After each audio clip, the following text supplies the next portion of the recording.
አሴርና ሀና አንድ ላይ መሆን አለባቸው የምትሉ እስኪ በላይ ካሳዩኝ። በዛ ላይ ተምቹ ጠፍቷል። ተምቹ በሰላም ነው የጠፋው ግን ከዛም ባለፈ የኤልያስ መቀየርና ኤልያስ እንደዚህ መሆኑ በሀና እስከ መጨረሻ ድረስ ሲቆርጥለት በጣም ነው ደስ ያለኝ። ካሁን በኋላ ስለ ሀና ምንም ነገር ላይ ያስብ፣ እናቱን ሊንከባከብ ከእናቱ ጋር ያለውን ህይወት ሊቀጥል ወስኗል። ይሄ ደግሞ በጣም ትልቅ እርምጃ ነው ማለት ነው እና የኤልያስ እንደዚህ መሆን መቀየር በጣም ከሚገባው በላይ ያስደስታል። ሲቀጥል የድንብላልና የተምቹ ነገርስ ምን አዲስ ነገር እየከሰት ይሆን? ውድ ቤተሰቦቼ ምናልባት እርግብ ከእስር ቤት ወጥታ ህይወታቸውን ታመሰቃቅለው ይሆን? እርግጠኛ ነኝ እርግብ ከእስር ቤት ከወጣ መቼም ድንብላልን በቀላሉ ትፈታታለች ብዬ በጭራሽ አላስብም። ሲቀጥል ወደ ቤተሰቦቼ የሜሮን ነገር እስካሁን ድረስ ምንም አዲስ ነገር የለም። ምንም ያየነው ነገር የለም። ፍርድ ቤትም ቀረበች፣ ምን ያክል ጊዜ ቀራት፣ ምን እያደረገች ነው፣ ምን እየተካሄደ ነው የሚለውን ነገር እስካሁን ድረስ ያየነው ነገር የለም፣ የሰማነው ነገር የለም። ዝም ሆኗል ጨዋታው እና እርግብ እውነት ከእስር ቤት ትወጣ ይሆን? ድንብላል እንደፈራችው እርግብ ከእስር ቤት ወጥታ ህይወቷን ታመሰቃቀለው ይሆን? ተምቹን ቀምታት እያለቀሰች ታስቀምጣት ይሆን?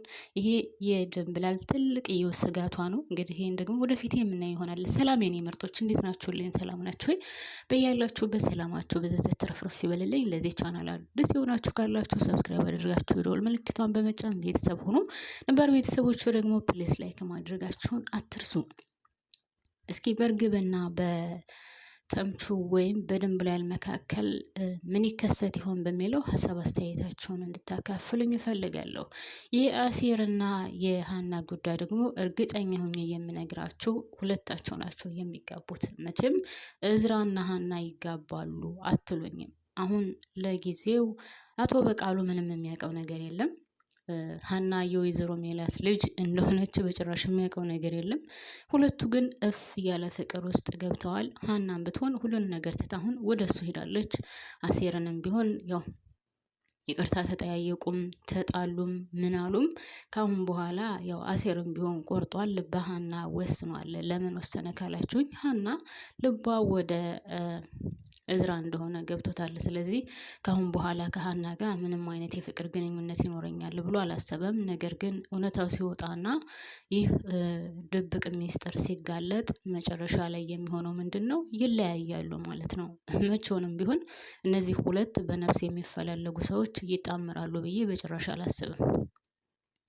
ሌላው ቀርቶ እዝራ ራሱ ሲሰማ እዝራ አሁን አባቱን እየጠረጠረው ነው። ካያችሁ ከአንድም ሁለት ጊዜ ጮክ ብሎ እያወራና የሚያደርገው ነገር ግራ እየገባው ነው። ስለዚህ አባቱን ይከታተለዋል ብዬ አስባለሁ።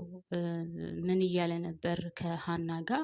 አባዬ ልክ አይደለም፣ እስከዛሬ ድረስ እንደዚህ ሆነችው አላውቅም፣ የስራ ጉዳይ ነው እያለኝ ነው። ግን በስራ ጉዳይ እንደዚህ ጮክ ብሎ ሲያወራ ራሱ ሰምቼው አላውቅም። ስለዚህ አባዬ ልክ አይመስለኝም እያለም ሲናገር ነበረ። ስለዚህ አዎ አባቱ ልክ አይደለም። ወይዘሮ ሜላት ማለት የአቶ መስፍንን ወንድም ለማስገደል እንግዲህ ደፋ ቀና እያለ ነው። ይሳካለታል አይሳካለትም እሱ ሌላ ጉዳይ ነው። ግን የአቶ መስፍን ወንድምም ቢሆን እንትን ብሏል፣ ገብቷቸዋል፣ ነቅቷል በጣም። እነዚህ ሰዎች ምን እያደረጉ ነው?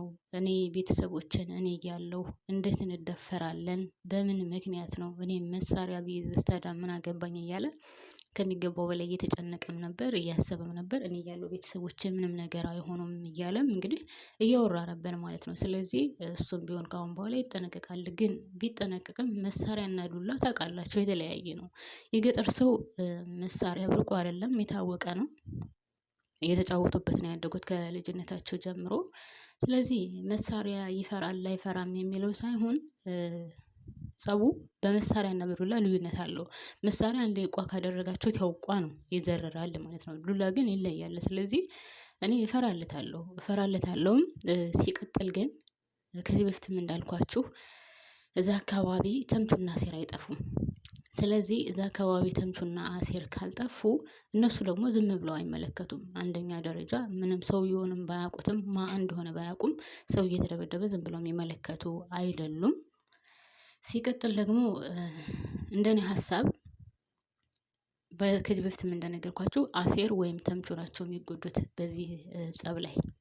አሴር ወይም ተምቹ ይጎዳሉ። ከዛ በኋላ ያው ወደ ሕክምና ይሄዳሉ። ትልቅዬ ጉዳት ይደርስባቸዋል ብዬ አላስብም። ነገር ግን ከሁለት አንዳቸው መጎዳታቸው የማይቀር ነው። የአቶ መስፍን ወንድም የሆነ ነገር ይሆናል ብዬ በጭራሽ አላስብም። ምክንያቱም ይሄ ሰውዬ መቆየት ስላለበት ማለት ነው። ግን ደስ የሚለው ነገር ይሄ ሰውዬ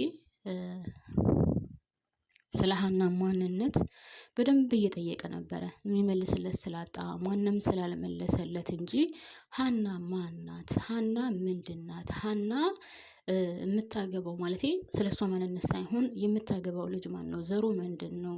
ዘራችንን እንዳናበላሽ እያለ ነው። እሱ በዘር ነው የሄደው። ነገር ግን ሰውየው ምን ያክል አረመኔና ጨካኝ እንደሆነ ማንም የሚያውቅ ሰው የለም። ወይዘሮ ሜላት ግን በጣም ነው ያስደሰተችን ቤተሰቦች። በነገራችን ላይ ከሱ ውጭ ማንም ጥላት እንደሌላት ጠንቅቃ ታውቃለች። ከሱ ውጭ ማንም ይህንን ነገር እንደማያደርገው ጠንቅቃ ስለምታውቅ፣ ስለዚህ ነገሮችን አመዛዝና ነገሮችን አስባበት ነገሮችን አውጥታ አውርዳ ከዚህ ደረጃ ደርሳለች ማለት ነው። ስለዚህ ወይዘሮ ሜላት ጎበዝ ናት። እኔ አድንቄያታለሁ። በነገራችን ላይ ውድ ቤተሰቦቼ እናንተ ምን እንደምትሉ ባላቅም ማለት ነው።